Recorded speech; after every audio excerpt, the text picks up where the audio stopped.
Okay, అందరికీ నమస్కారం.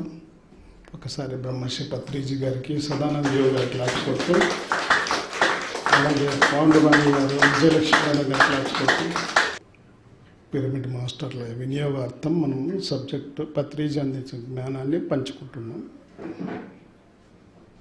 మరి వారానికి ఒక కాన్సెప్ట్గా చెప్పుకుంటున్నాం. మరి ఈరోజు దృష్టిని బట్టి సృష్టి ఉంటుంది. మరి ఈరోజు చెప్పుకుంటున్న సబ్జెక్టు దృష్టిని బట్టి సృష్టి. మనం చేసేటువంటి పెద్ద తప్పు అంటే ఇతరులను తప్పు పట్టడం, పెద్ద తప్పు చేయడం. అలాగే బాబా కాన్సెప్ట్, బాబా ముద్ర తెలుసు కదా మీకు.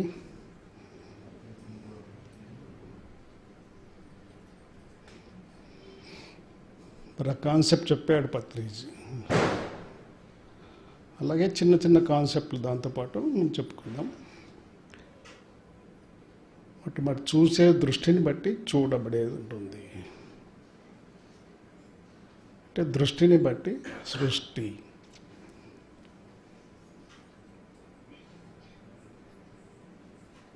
అలాగే మనం వింటూ ఉంటాం,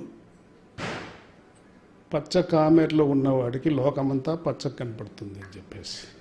ఎలాంటి రంగు కళ్ళద్దాలు పెట్టుకుంటే అలాంటి రంగులోనే ప్రపంచం కనపడుతుంది. కాబట్టి లోపం ఎక్కడుంది? దృశ్యంలో లేదు,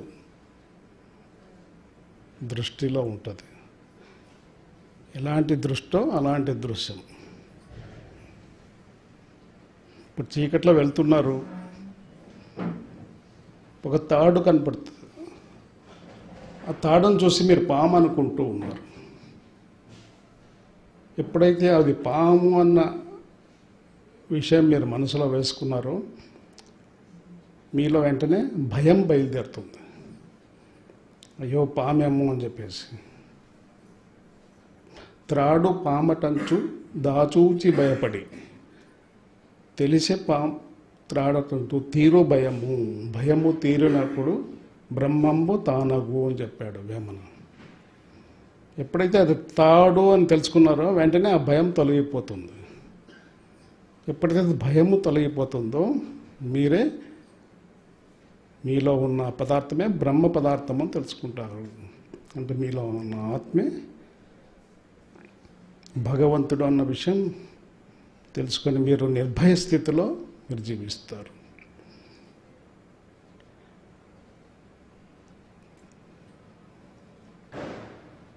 పాండవులు కౌరవులు యుద్ధం జరిగే ముందు దుర్యోధనుడు, అర్జునుడు ఇద్దరు కృష్ణుని దగ్గరికి వచ్చారు. ఎందుకోసం? దుర్యోధనుడు ఎందుకోసం వచ్చాడు? సైన్యాన్ని, కృష్ణుని యొక్క సైన్యాన్ని సపోర్ట్గా తీసుకోవడం కోసం వచ్చాడు. అర్జునుడు ఎందుకోసం వచ్చాడు? కృష్ణుడు కోసం వచ్చాడు. మొట్టమొదటి వచ్చినవాడు ఎవరు? దుర్యోధనుడు. దుర్యోధనుడు వచ్చి ఎక్కడ కూర్చున్నాడు? కృష్ణుని యొక్క తలభాగంలో కూర్చున్నాడు. అర్జునుడు వచ్చి కృష్ణుడి యొక్క కాళ్ళ దగ్గర కూర్చున్నాడు. తర్వాత అర్జునుడు వచ్చాడు, కాళ్ళ దగ్గర కూర్చున్నాడు.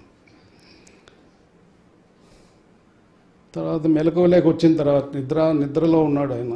మెలకువలేక వచ్చిన తర్వాత ఏంటయ్యా వచ్చారు అని చెప్పేసి అడిగారు. యుద్ధం జరగబోతోంది కదా, మీ సహాయం కోరి వచ్చాం మేమిద్దరం. సరే అడుగు అర్జున అని చెప్పేసి అర్జునుడు అడిగాడు. వెంటనే దుర్యోధనుడు ఏమన్నాడు? ముందుగా వచ్చింది నేను, కానీ ఆయన్ని అడుగుతున్నాను. అప్పుడు కృష్ణుడు ఏమని చెప్పాడు? నువ్వు ముందుగా వచ్చినా నేను చూసింది మొట్టమొదటిగా అర్జున్ని చూశాను. ఎందుకు చూశాడు? ఆయన కాళ్ళ దగ్గర ఉన్నాడు, కనబడినాడు కంటికి. కాబట్టి ఆయన్నే ప్రశ్నిస్తున్నాను, నీకేమి కావాలి సహాయం? నా వల్ల సహాయం ఏమి కావాలి అన్నప్పుడు నీవు నా పక్క ఉంటే చాలు అని చెప్పేసి ఆయన కోరుకున్నాడు. అప్పుడు దుర్యోధనుడికి అమ్మయ్యా అనిపించింది. ఆయన ఏం కోరుకోవాలని వచ్చాడో అది కోరుకోలే అర్జునుడు. కృష్ణుడు కావాలని కోరుకున్నాడు. సైన్యం మీ యొక్క సైన్యం సహాయం నాకు కావాలి, ఓకే అని చెప్పి డన్ అని చెప్పాడు. కాబట్టి కృష్ణుని యొక్క చూపు ఎక్కడుంది? అర్జున్ మీద ఉంది. చూసే చూపును బట్టి చూడబడేది ఉంటుంది అని ఈ సంఘటన ద్వారా మనం తెలుసుకోవాలి. ఎన్ని గుణాలు ఉన్నాయి ఈ ప్రపంచం, మానవాళి ఎన్ని గుణాలు ఉన్నాయి? ఉండేది 3 గుణాలే, తమో గుణము, రజోగుణము, సాత్విక గుణం. ఈ ప్రపంచంలో ఉన్న 800 కోట్ల జనాభా ఈ 3 గుణాలతోనే జీవిస్తూ ఉంటారు. మరి వారి కర్మలు ఏ విధంగా చేస్తూ ఉన్నారు? వాళ్ళ గుణమును బట్టి కర్మలు చేస్తూ ఉన్నారు. గుణం అనేది త్వరగా మారదు. గుణం పత్రిజీ గారు ఏం చెప్తారు? సగటున ప్రతి మానవుడు 300 నుండి 400 జన్మలు తీసుకుంటాడు. తమో గుణంలో 100-150 జన్మలు తీసుకుంటాడు. రజోగుణంలో ఒక 100-150 జన్మలు, అలాగే సాత్విక గుణంలో కూడా. కాబట్టి ఎవరిని తప్పు పట్టేయలేదు. అందరూ వాళ్ళ స్థితుల్లో కరెక్ట్గానే జీవిస్తూ ఉన్నారు. మరి అప్పుడే మానవ జన్మలోకి ప్రవేశించిన ఆత్మ వారి యొక్క దృష్టి ఎట్లుంటుంది? తమో గుణంలో ఉంటారు. ఏ గుణంలో ఉన్నాడో అలాంటి కర్మలు చేస్తాడు వాడు. మరి తమో గుణంలో ఉన్నవాడు రజోగుణ కర్మలు చేస్తాడా? అది అసంభవం. అలాగే రజోగుణంలో ఉన్నవాడు సాత్విక గుణంలో ఉన్న కర్మలు చేస్తాడా? అది కూడా అసంభవం. అలాగే శుద్ధ సాత్విక స్థితిలో ఉన్నవాడు, అది గుణం కాదు, గుణరహిత స్థితి. అందుకే చెప్పాడు, త్రైగుణ్యే విషయ వేదాన్ని స్థైగుణ్యో భవార్జున నిద్వందో నిత్య సత్యత్వో నిర్యోగక్షేమ ఆత్మవాన్ అన్నాడు.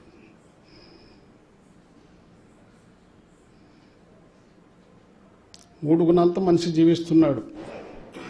కానీ అర్జున, ఈ 3 గుణాల జోలికి నువ్వు వెళ్ళవద్దు. శుద్ధ సాత్విక స్థితికి చేరుకోవాలంటే నీలో ఉన్నటువంటి ఆత్మకు చేరువుగా, తద్వారా నువ్వు శుద్ధ సాత్విక స్థితికి చేరుకుంటావు, తద్వారా నిర్గుణుడు అవుతావు. కాబట్టి నీ స్థాయి ఆ త్రిగుణాల్లో నువ్వు జీవించవద్దు, వాటి జోలికి వెళ్ళవద్దు. శ్రేయాన్ స్వధర్మో విగుణ పరధర్మో భయావహ అని చెప్పాడు కదా. అంటే ఎవరెవరు స్వధర్మం ఏదైతే ఉందో ఆ స్వధర్మంలో నువ్వు జీవిస్తూ ఉండు, పరధర్మాన్ని పట్టించుకోవద్దు. పరధర్మ భయంకరమైంది అని చెప్తాడు. ధర్మం అంటే ఏంటిది? ఏం చెప్పాడు? మీ గుణం బట్టి మీరు వ్యవహరించండి. తమో గుణంలో తమో గుణ కర్మలే చెయ్యి, రజోగుణంలో ఉన్న రజోగుణ కర్మలే చెయ్యి. పక్కవాడు అద్భుతమైన కర్మలు చేస్తున్న వాడిని అనుసరించవద్దు నువ్వు. పరధర్మో భయావహ అన్నాడు. స్వధర్మమే నీకు శ్రేయస్కరం. గుణం బట్టి కర్మలు చేస్తూ ఉన్నాం. గుణము అంత త్వరగా మారదు, మెల్లిమెల్లిగా. ఎట్లా మారుతుంది?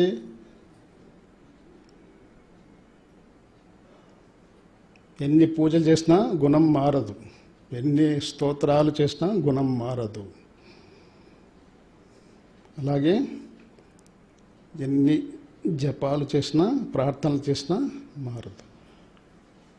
ఆ గుణం మెల్లిమెల్లిగా మారాలి అంటే ముఖ్యంగా ధ్యానం చేయాలి. ప్రతినిత్యము ధ్యాన సాధన చేస్తూ ఉంటే మనసు స్థిరమవుతూ ఉంటుంది. మనసు స్థిరమవుతూ ఉండే కొద్దీ నీ చైతన్యం విస్తరిస్తూ ఉంటుంది. చైతన్యం విస్తరించే కొద్దీ నీ గుణం మారుతుంటే నీ కర్మలు కూడా మార్చుకుంటూ ఉంటావు. కాబట్టి గుణం బట్టి కర్మ ఉంటుంది. అలాగే దృష్టిని బట్టి సృష్టి ఉంటుంది. బాబా కాన్సెప్ట్, చిటికెన వేలు శరీరము, ఉంగరపు వేలు మనస్సు, మధ్య వేలు బుద్ధి, చూపుడు వేలు ఆత్మ, బొటన వేలు సర్వాత్మ.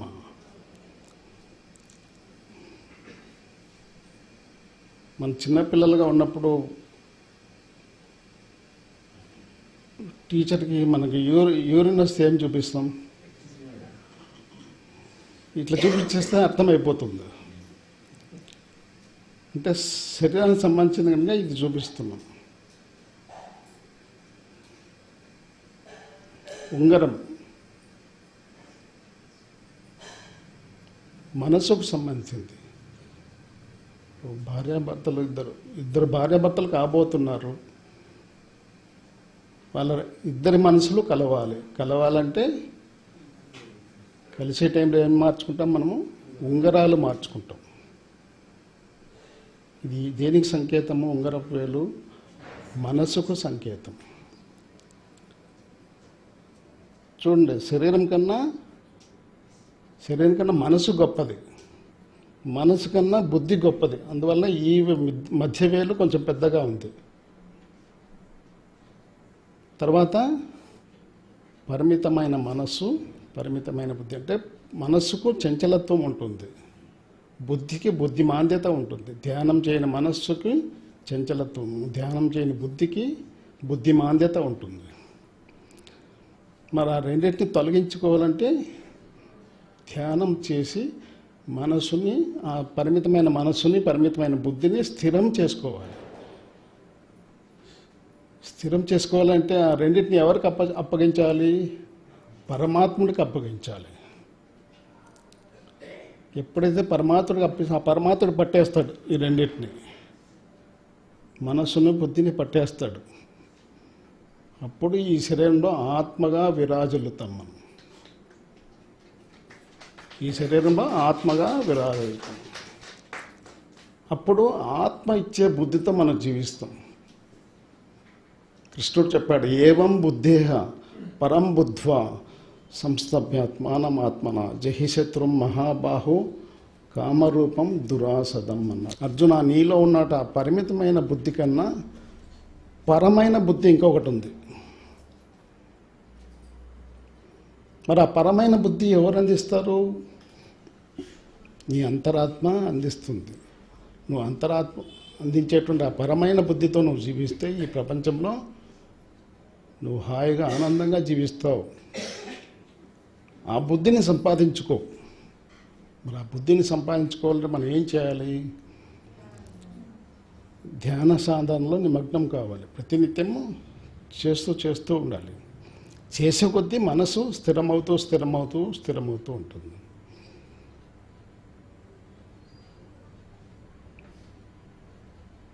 ఆ చంచలత్వాన్ని పోగొట్టుకోవాలంటే మనసుని స్థిరం చేస్తూ ఉండాలి. బాబా కాన్సెప్ట్.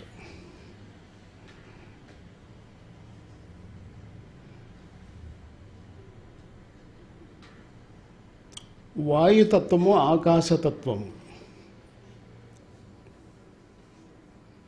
శరీరం ఏ విధంగా తయారైంది? పంచభూతాలు అంటే భూమి, నీరు, అగ్ని, వాయువు, ఆకాశము. అంటే శరీరము నేను అనుకునేవాడు భూమి తత్వంలో జీవిస్తుంటాడు. నేను ఆత్మస్వరూపాన్ని అన్న అవగాహనతో జీవించేవాడు ఆకాశతత్వంతో జీవిస్తుంటాడు. శరీరం అనేవాడు భూతత్వంలో జీవిస్తుంటాడు. నేను ఆత్మజ్ఞానిని అన్న అవగాహన కలిగిన వాడు ఆకాశతత్వంలో జీవిస్తుంటాడు. మరి నువ్వు ఆకాశతత్వంలో జీవించేటప్పుడు నీ స్థితి ఎలా ఉంటుంది? అంతా నేనే, సర్వం నేనే. మనం తెలుసుకుంటూ ఉంటాం. అండపిండ బ్రహ్మాండము అంటాం. ఈ పిండాండంలో ఉన్నదే బ్రహ్మాండమంతా వ్యాపించి ఉన్నది. ఈ ఆత్మే పరమాత్ముడు కూడా అన్న సత్యానికి చేరువైన వాడే ఒకనొక ఆత్మజ్ఞాని. మరి ఈ ఆకాశతత్వంలో ఆ స్థితికి వెళ్ళాలంటే మనం ఏం చేయాలి? దాని వెనక ఉన్నటువంటి వాయుతత్వంతో సాంగత్యం చేయాలి. ఆకాశతత్వం తర్వాత ఏముంది? వాయుతత్వం. మన ముక్కులో సంచరిస్తుంది కదా ఆ వాయువు. ఈ వాయువు మీద ధ్యాస పెట్టి ఎవరైతే సాధన చేస్తారో వారు ఆకాశతత్వంలోకి షిఫ్ట్ అవుతారు. ఎవరైతే ఆకాశతత్వంలోకి వెళ్ళిపోతారో, భూతత్వంలో ఉన్నవాడు మానవుడు, నేను శరీరాన్ని అనుకున్నవాడు మానవుడు. ఆకాశతత్వంలో ఉన్నవాడు మాధవుడు. కాబట్టి ఈ మానవుడు మాధవుడు కావాలంటే ఈ భూమి తత్వాన్ని వదిలేసి నేను ఆకాశతత్వాన్ని తెలుసుకోవాలి. తెలుసుకోవాలంటే వాయుతత్వాన్ని ఆశ్రయించాలి. ఒక బ్రిడ్జ్ అన్నమాట. ఈ వాయువు బ్రిడ్జ్. ఈ మనసు నుండి ఆత్మస్థితికి చేరుకోవడానికి ఒక బ్రిడ్జ్ లాగా పనిచేస్తుంది. అలాగే చిన్న చిన్న కాన్సెప్ట్ చెప్పాడు. ఇష్టాలు.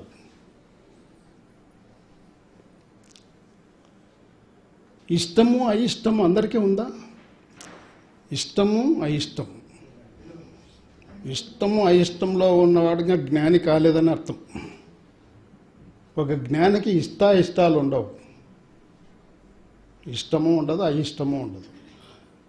రెండింటినీ ద్వంద్వం నుండి బయటకు వచ్చిన వాడు జ్ఞాని.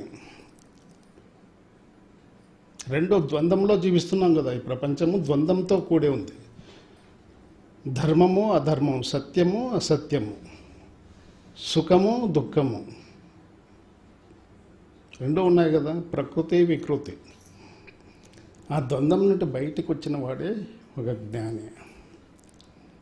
కాబట్టి ఇష్టము అయిష్టము రెండూ ఉన్నాయంటే ఇంకా మనము ఒక జ్ఞాని స్థితికి ఎదగలేదని మనం తెలుసుకోవాలి.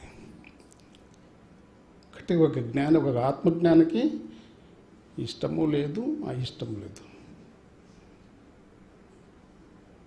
పత్రిజీ ఒక పాట పన్నాడు, మానము మధురము అవమానము మధురము అన్నాడు. ఒక జ్ఞానికి మానము లేదు, అవమానము లేదు. మానం అంటే పొగడ్తలు. పొగినప్పుడు ఎందుకు ఈ పొగడ్తలు నాకు అవసరం లేదు, సన్మానాలు సత్కారాలు ఏమన్నా అవసరం లేదు అనుకుంటాడు. కానీ బయటికి మాట్లాడతాడు. కానీ లోన పక్కవాడిని సన్మానిస్తుంటే లోన కోరుకుంటాడు, నన్ను సన్మానించలేదు చూడు అని చెప్పేసి చెప్పేకం చెప్తాడు. కాబట్టి మానము మధురం, అవమానము మధురం. మిమ్మల్ని అవమానపరిచారు, దాన్ని మధురంగా తీసుకోండి. పత్రిజీకి ఎన్ని అవమానాలు జరిగాయో లెక్కలేదు. కానీ తను తాను పరీక్షించుకుంటాడు ఆయన. నేను మానానికి అవమానానికి అతీతంగా ఉన్నానా లేదా టెస్ట్ చేసుకుంటాడు. అలాగా మనల్ని కూడా మనం పరీక్షించుకుంటాం. ఓకే, గుడ్డెద్దు చైన్లో మేసినట్టు మనం చేస్తూ వెళ్ళిపోతే ప్రయోజనం లేదు. మనల్ని మనం చెక్ చేసుకుంటూ ఉండాలి ప్రతి క్షణము. ఏంటి మన స్థితి? మన స్థితి పెరిగిందా, అలాగే ఉందా చెక్ చేసుకుంటూ ఉండాలి. ఇష్టము అయిష్టము, మానము అవమానము, సుఖము దుఃఖము, ధర్మము అధర్మము. ఈ ద్వంద్వం నుండి బయటకు వచ్చిన వాడు జ్ఞాని. వాడికి ఇష్టము ఉండదు, అయిష్టము ఉండదు. గరల కంఠుడు విన్నారా? ఎవరు గరల కంఠుడు? పరమేశ్వరుడు. గరలము అంటే విషము. గరలము కంఠంలో ధరించిన వాడు మహాశివుడు.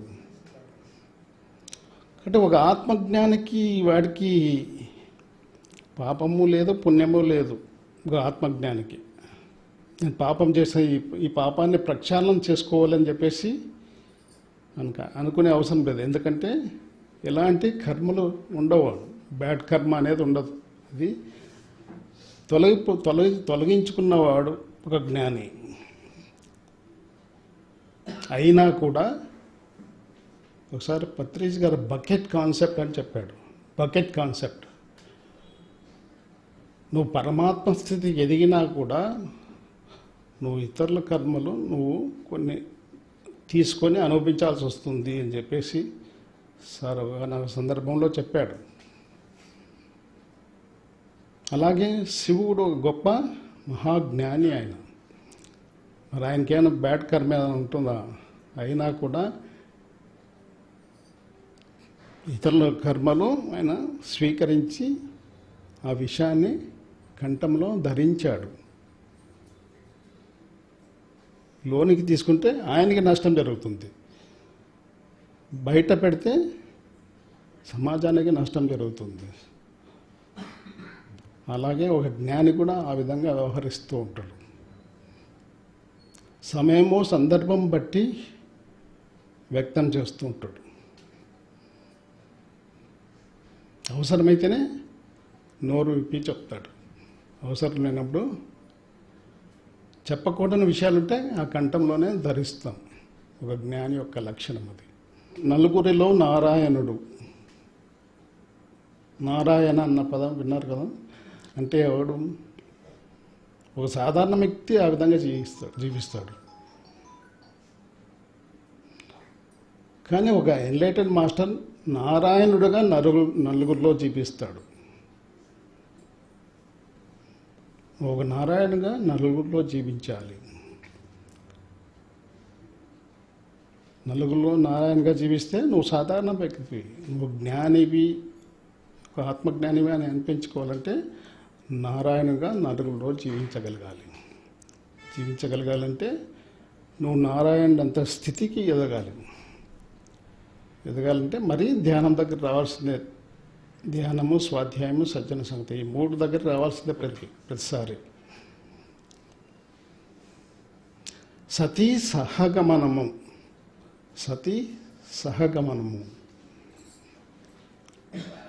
పూర్వపు రోజుల్లో భారతదేశంలో ఎవరన్నా భర్త చనిపోతే స్త్రీలు భర్తతో పాటు దేహాన్ని త్యాగం చేసేవారు. అది కాదు సతీ సహగమనం అంటే.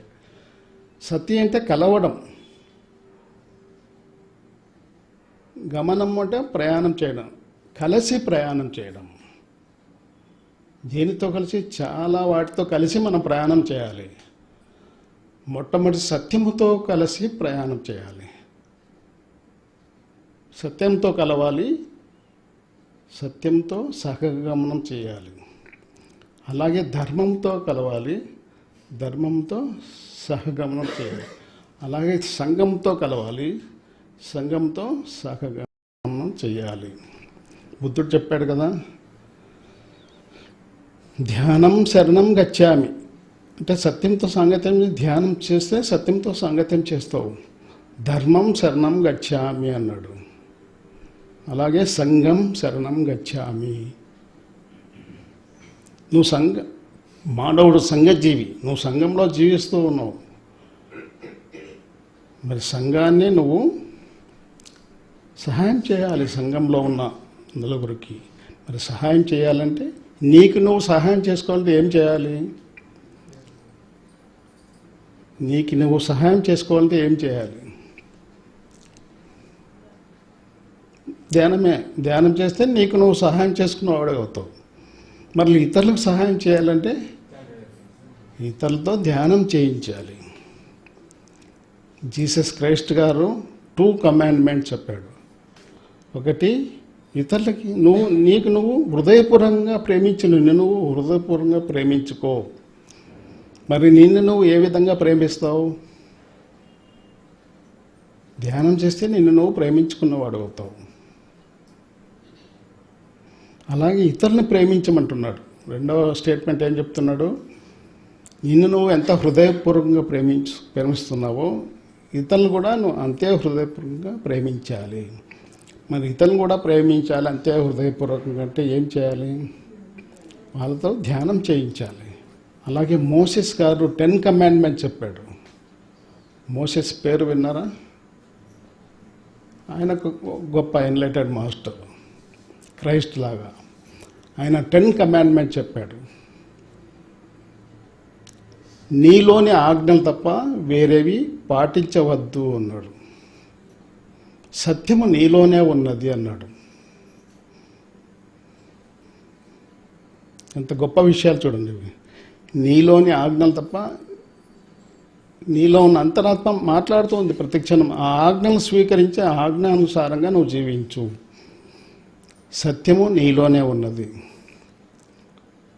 ఆత్మే సత్యమై ఉన్నది. అది అందరిలో ఉంది కదా. ప్రేమే దైవము. సత్యానికి దారి శూన్యం. ప్రేమే దైవం.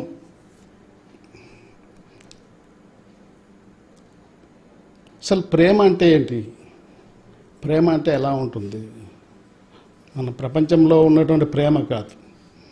ఆయన చెప్పిన ప్రేమ అన్కండిషన్ లవ్. కండిషన్స్ ఉండవు ఆ లవ్లో. ఆ ప్రేమలో కండిషన్స్ ఉండవు. అపకారికి కూడా ఉపకారం చేస్తాడు ఆ వ్యక్తి, ప్రేమలో ఉన్న వ్యక్తి. కండిషన్స్ ఉండవు అక్కడ. అందరినీ సర్వసమానంగా చూస్తూ ఉంటాడు పత్రిజీ గారు. అందరినీ ఆయన ప్రేమ అన్న పదం వాడు, కానీ అందరితో మిత్రత్వం చేయమంటాడు. మిత్రత్వమే ప్రేమగా ఆయన చెప్పేవాడు అనమాట. అందరితో మిత్రత్వం నెరుపు. అందరినీ సర్వసమానంగా ఏ విధంగా చూశాడు ఆయన?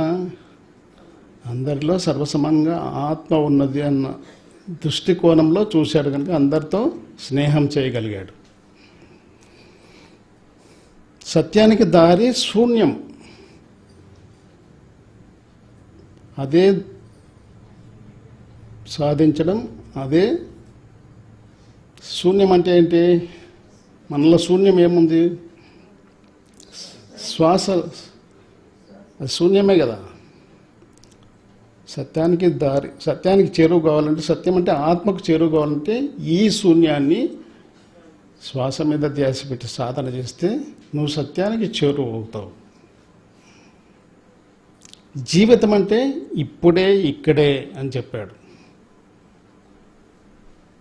మనం జీవితం అంటే ఏదో ప్రిపరేషన్లో ఉన్నాం. రేపేదో జరగబోతుందని చెప్పి ప్రిపేర్ అవుతూ ఉన్నాం. రేపటి కోసం, ఎల్లుండి కోసం ఒక ప్రిపరేషన్లో మనం జీవిస్తూ ఉన్నాం. కానీ జీవితం ఇప్పుడే ఇక్కడే, ఈ క్షణంలో జీవించును. జీవితం అంటే భగవంతుడు అన్నాడు. మీ జీవితమే భగవంతుడు మీకు ఇచ్చినట్టు ఒక వరం. నువ్వు ఈ క్షణంలో జీవిస్తే నువ్వు ఆ భగవంతునితో సాంగత్యం చేస్తూ నువ్వు జీవించిన వాడు అవుతావు. ఈదకండి తేలియాడండి అన్నాడు. మీరు నదిని ఈదుతూ ఉన్నారు.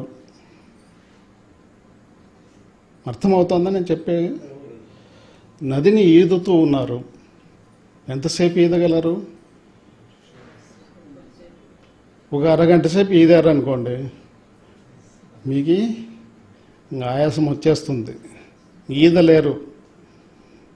ఈదకండి తేలియాడండి అంటున్నాడు.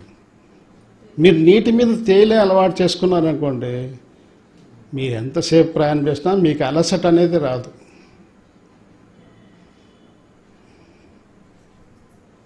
ప్రతి క్షణం మరణించండి, తద్వారా జీవించడం నేర్చుకుంటారు అన్నాడు. ప్రతి క్షణం మరణించండి, తద్వారా జీవించడం నేర్చుకుంటారు. ఇప్పుడు చెట్టు ఏ విధంగా తయారవుతుంది? విత్తనం తన ఉనికిని కోల్పోతే అది చెట్టుగా మారిపోతుంది. విత్తనం అది నాశనం అయితేనే కదా వృక్షం బయటకు వచ్చేది. అలాగే నీటి చుక్క తన్ను తాను కోల్పోతే అది సముద్రంగా మారిపోతుంది. కానీ మనిషి మాత్రం తన ఉనికిని ఎప్పటికీ కోల్పోనే ప్రయత్నం చేయడు. తన ఉనికిని కోల్పోవాలంటే ఎప్పుడు ఆయన ఒప్పుకోడు. మనిషి, మానవుడు మాత్రమే. మరి తన ఉనికిని కోల్పోనప్పుడు తనలో ఉన్న భగవంతుని ఏ విధంగా ప్రత్యక్షం అవుతాడో మీకు? ఏ విధంగా దైవత్వానికి చేరువ అవుతావు నువ్వు? ఏ విధంగా దైవత్వాన్ని తెలుసుకుంటావు అంటున్నాడు. అంటే ప్రతి క్షణం మరణించండి, తద్వారా జీవించడం నేర్చుకుంటారు అన్నాడు. ఇంకొకటి ఏది, అన్వేషించడం మానండి, ఉన్నదేదో ఉంది ఆగి చూడండి అన్నాడు. మనం ప్రతిరోజు అన్వేషిస్తూ ఉన్నాం. ఇందాక చెప్పుకున్నాం, రేపు ఏదో జరగబోతుంది, ఎల్లుండి ఏదో జరగబోతుంది, వచ్చే నెలలో ఏదో జరగబోతుంది, సంవత్సరంలో ఏదో జరగబోతుంది. మన ఆలోచనలన్నీ భూతకాలంలో అన్నా ఉంటాయి లేదా భవిష్యత్తులో అన్నా ఉంటాయి. ఎప్పుడు మన ఆలోచనలు వర్తమానంలో ఉండవు. మరి వర్తమాన స్థితిలోని ఆలోచన తెచ్చుకోవాలంటే ఎంత సాధన చేస్తూ ఉంటే మీకు జ్ఞానోదయం కలిగినప్పుడు అప్పుడు వర్తమానంలోకి వస్తారు. మీ మనసు సంపూర్ణమైన స్థిరం కావాలి.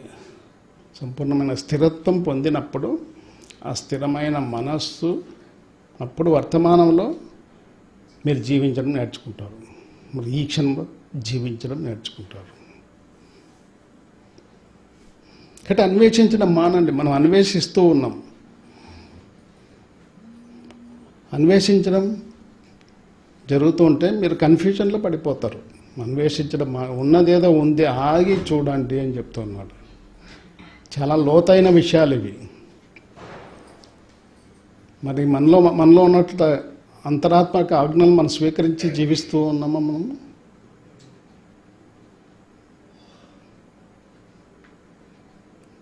అది అందుకుంటున్నారా? అంతరాత్మక ప్రబోధాన్ని, ఆత్మలోని శాంతం, ఆత్మలోని అభయము, దాని పేరే మోక్షము అన్నాడు. ఎవరు చెప్పారు? పత్రిజీ గారు.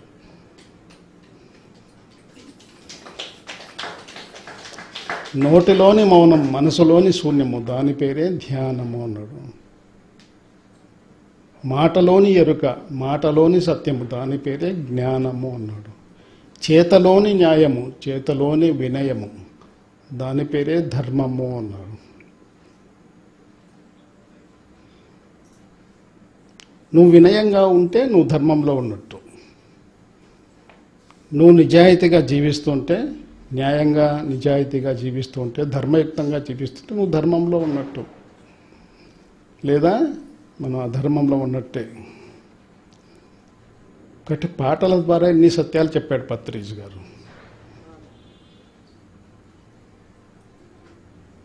మనం కూడా ఆ విధంగా తయారు కావాలి. నోటిని మౌనంగా ఉంచుకు ఈ కొద్దిసేపు ఉంటాం, మరీ బయటికి వెళ్ళినాక మరి మా మనసును కలగూరగంప చేసుకుంటూ ఉన్నాం. అంటే మన జీవితం ఉలగపోసి ఎత్తుకోవడమే అంటారు. సాధారణ భాషలో చెప్పాలంటే ఉలగపోసి ఎత్తుకోవడమే. ఉలగపోస్తున్నాం, ఎత్తుకుంటున్నాం, ఉలగపోస్తున్నాం, ఎత్తుకుంటున్నాం. ఇక్కడ శక్తిని సంపాదించడం, బయటికి వెళ్ళి శక్తిని పారేసుకుంటున్నాం. ఏదో ప్రాపంచిక విషయాలు. ఏదైనా మీరు బాగా గమనించండి, ఉదయం రాత్రి పడుకునే వరకు మీరు మాట్లాడే మాటలు ఏదైనా ఉపయోగపడే మాటలు మాట్లాడుతున్నామా? అన్ని ప్రపంచం గురించే మాటలు. ఈ ఆలోచనలే ప్రపంచం గురించే ఆలోచనలు, మాటలు కూడా ప్రపంచం గురించే మాట్లాడుతూ ఉన్నాం. చేసేటువంటి పనులు కూడా ప్రపంచం గురించే పనులు చేస్తూ ఉన్నాం. ఇంకా త్రికరణ శుద్ధి మనకి ఏ విధంగా వస్తుంది? త్రికరణ అశుద్ధిలోనే ఉన్నట్టు. కాబట్టి ఇది ప్యూర్గా ఉంచుకోవాలి. ఫస్ట్ మనసుని స్వచ్ఛంగా తయారు దానికి ఉన్న చంచలత్వాన్ని పోగొట్టి దాన్ని స్థిరత్వాన్ని సంపాదించి పెట్టుకోవాలి. అప్పుడు మనసున చంపిన మనసందే ముక్తి మరి మహిళ వేమ అన్నాడు. కాబట్టి ఆ ప్రశాంతమైన మనసే మీకు ముక్తిని అందిస్తుంది అని చెప్పేసి వేమని చెప్తాడు. ఇక్కడ ఎంతకాలం ఇది ఇక్కడ సంపాదించుకుంటాం, బయట వెళ్ళి పోగొట్టుకుంటాం, పోగొట్టుకుంటాం. మనం ఎప్పుడు ఎదిగేది? పత్రిజీ అంత స్థితికి మనం ఎప్పుడు ఎదగాల? కాబట్టి మనలో ఉన్నటువంటి ఆజ్ఞని మనము స్వీకరించాలి. ఏం చెప్తే అది విని మనం ఆ ప్రకారంగా జీవిస్తే అది సత్యమైనది. ప్రతిక్షణము మీ మనస్సు మాట్లాడుతోంది, ప్రతిక్షణం మీ ఆత్మ కూడా మాట్లాడుతూ ఉంది. వితిన్ ఫ్యాక్షన్ ఆఫ్ సెకండ్స్లో వచ్చేటువంటి మెసేజ్ సోల్ నుండి వచ్చే మెసేజ్. బాగా గమనించండి, సోల్ నుండి ఫ్యాక్షన్ ఆఫ్ సెకండ్స్లో వచ్చేస్తుంది. కొద్ది గ్యాప్ ఇచ్చి వచ్చేటువంటి మెసేజ్ మనసు నుండి వచ్చేటువంటి మెసేజ్. ఆత్మ ఒకటి చెప్పింటుంది, మనసు ఇంకొకటి చెప్తుంది, దాని విరుద్ధంగా చెప్తుంది మనసు. కానీ అంతరాత్మ చెప్పింది మనం ఆచరించాం, మనసు చెప్పిందే మనం ఆచరిస్తాం. అంటే బాగా గమనిస్తూ జీవించాలి. ఏంటి మనం చెక్ చేసుకుంటూ ఉండాలి. చెకింగ్ లేకపోతే ప్రయోజనం లేదు. ఎక్కడ వేసిన గొంగలు అక్కడ ఉంటే ప్రయోజనం ఏంటి? ముందుకు సాగిపోతూ ఉండాలి. గొంగలి పురుగు ఏ స్థాయి వరకు వెళ్ళాలి? సీతాకోక చిలుక స్థాయి వరకు వెళ్ళాలి.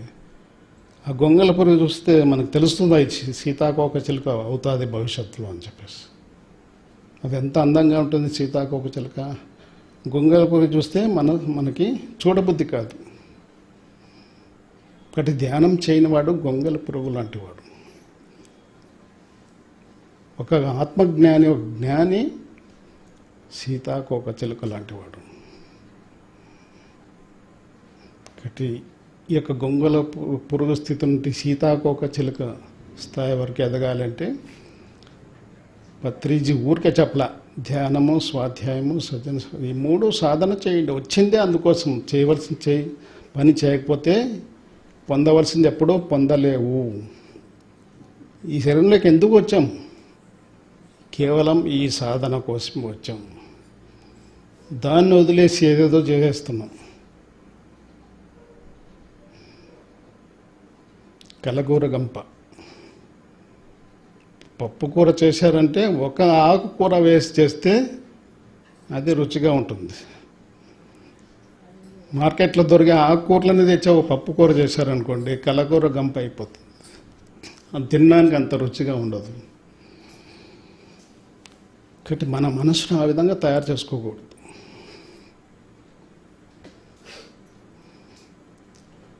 ప్రశాంతంగా ఉంచుకోవాలి.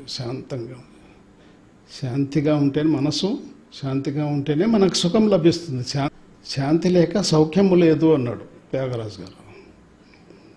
మనసు శాంతిగా ఉన్నప్పుడే మనకి అన్ని రకాల సుఖాలు లభిస్తాయి. శారీరక సుఖం, మానసిక సుఖం, బుద్ధిపరమైన సుఖం, ఆత్మపరమైన సుఖం. ఈ 4 రకాల స్వస్థతలు దేని మీద ఆధారపడి ఉన్నాయి? ఒక శాంతి మీదే ఆధారపడినాయి. ఆఖరిలో ఏమొస్తాయి? శాంతి శాంతి శాంతి శాంతి అని చెప్తాయో లేదు. అసతోమా సద్గమయ, తమసోమా జ్యోతిర్గమయ, మృత్యోన్మా అమృతంగమయ. ఓం శాంతి శాంతి శాంతి. అసతోమా సద్గమయ, అసత్యం నుండి సత్యం వైపు నడిపించు. తమసోమ జ్యోతిర్గమయ, తమస్సు అంటే చీకటి నుండి వెలుగు వైపు నడిపించు. చీకటి అజ్ఞానానికి ప్రతీక, వెలుగు జ్ఞానానికి ప్రతీక. అజ్ఞానం నుండి జ్ఞానం వైపు నడిపించు. మృత్యోన్మా అమృతంగమయ, మృత్యువు నుండి మృత్యువు లేని స్థితి వరకు మనం తీసుకుని వెళ్ళు అని చెప్పేసి ఒకనొక ముముక్షు వేడుకుంటున్నాడు భగవంతుణ్ణి. మరి ఆ భగవంతుడు వస్తాడా మనకి? ఆ భగవంతుడు వచ్చి ఈ చీకటి వెలుగు నడిపిస్తాడా? మృత్యువు నుండి ముత్తువు లేని స్థితి వరకు నడిపిస్తాడా? అసత్యం నుండి సత్యం వైపు నడిపిస్తాడా ఆయన వచ్చి? కాబట్టి ఎవరికి వారు ఆ స్థితికి ఎదగాలంటే ఈ శ్వాసని పట్టుకోవాలి. శ్వాస నడిపిస్తుంది. శ్వాస మీద ధ్యాస పెట్టి సాధన చేస్తే ఆ శ్వాస మిమ్మల్ని అసత్యం వైపు సత్యం వైపు తీసుకుని వెళ్తుంది. అలాగే చీకటి వెలుగు వైపు తీసుకుని వెళ్తుంది. అలాగే మృత్యువు లేని స్థితి వరకు తీసుకుని వెళ్తుంది. తెలుసుకుంటావు. ఈ శరీరం పుడుతుంది, శరీరం నహన్యతే హన్యమానే శరీరే అన్నాడు. శరీరం పుడుతుంది, శరీరం నశిస్తోంది, కానీ ఆత్మకు ఎప్పుడు చావు లేదు.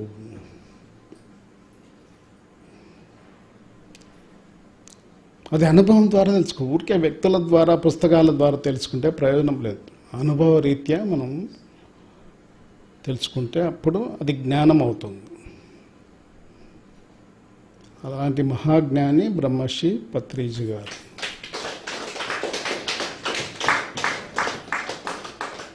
మరి ఆయన చెప్పినటువంటి విషయాలే. గుర్రము గాడిద. గుర్రం ఏమనుకుంటుంది, ఇది గుర్రమే, కానీ ఆ గుర్రం ఏమనుకుంటుంది, నేను గాడిదని అనుకుంటూ ఉంటుంది. కానీ గాడిద ఏమనుకుంటుంది, నేను గుర్రాన్ని అనుకుంటూ ఉంటుంది. ఆ రెండు మనలోనే ఉంటాయి. అంటే ఒక మేడం గుంటకల్కి సార్ వచ్చినప్పుడు, మేడం ఎక్స్పీరియన్స్ చెప్పాలి సార్ అని చెప్పేసి వచ్చింది. ఎప్పుడో మిడ్-నైట్ వచ్చాడు పత్రిజీ గారు. సార్ మేడం ఏదో ఎక్స్పీరియన్స్ చెప్పాలని వెయిట్ చేస్తుంది మీకోసం అని చెప్పింది. ఒక 10 నిమిషాలు చెప్పింది ఎక్స్పీరియన్స్. చెప్పిన తర్వాత సార్ని అడుగుతోంది, సార్ ఇది నిజమేనా, కరెక్టేనా అని చెప్పేసి అడుగుతోంది. అప్పుడు సార్ తలకి ఇట్లా కొట్టుకొని, చూసింది నువ్వు, నేను వింటున్నా అంతే, నువ్వు చూసి ఇది కరెక్టేనా నేనేం చెప్తాను అని చెప్పేసి అప్పుడు గుర్రము గాడిద కాన్సెప్ట్ చెప్పనా అని చెప్పేసి చిన్న కాన్సెప్ట్ చెప్పాడు. గుర్రం ఏమనుకుంటే నేను గాడిదని అనుకుంటూ ఉంటుంది, గాడిద ఏమనుకుంటే నేను గుర్రా అని అనుకుంటుంటుంది. అని ఎంత జ్ఞానం ఉన్నా వినయముతో ఉంటాడు. వినయం కలిగిన వాని దగ్గర జ్ఞానం ఉన్నట్టు. జ్ఞానానికి సూచక ఏంటి? వినయం. విద్యా వినయ సంపన్నే బ్రాహ్మణే గవిహస్తిని సునిచైవ సుపాగేచ పండితాః సమదర్శనః అన్నాడు.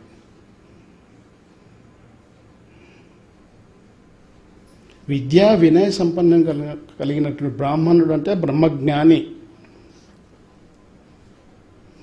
ఆయన ఏ విధంగా ప్రవర్తిస్తాడు ఈ ప్రపంచంలో? తమోగుణంలో ఉన్నవాడు, రజోగుణంలో ఉన్నవాడు, సాత్విక గుణంలో ఉంటాడు, శుద్ధ సాత్విక స్థితిలో ఉన్నవాడు. అందరి పట్ల సమదృష్టితో వ్యవహరిస్తాడు. సర్వసమానంగా చూస్తాడు అందరినీ. ఎందువల్ల చూస్తాడు? అందరిలో సర్వసమానంగా ఆత్మ దృష్టిలో పెట్టుకొని వ్యవహరిస్తాడు కనుక అందరినీ సమానంగా చూడగలుగుతూ ఉన్నాడు. అలాంటి సమదృష్టి కలిగిన వాడే బ్రహ్మర్షి పత్రిజీ గారు. మరొకసారి క్లాప్స్ కొడుతూ, అలాగే సదానంద యోగి గారు కూడా క్లాప్స్ కొడుతూ, మరి ఈ చక్కటి ప్లాట్ఫామ్ అందించినటువంటి పాండురంగ్ గారు, విజయలక్ష్మి మేడం గారికి ఒకసారి క్లాప్స్ కొడుతూ. ఓకే. అద్భుతమైనటువంటి ఆత్మజ్ఞానాన్ని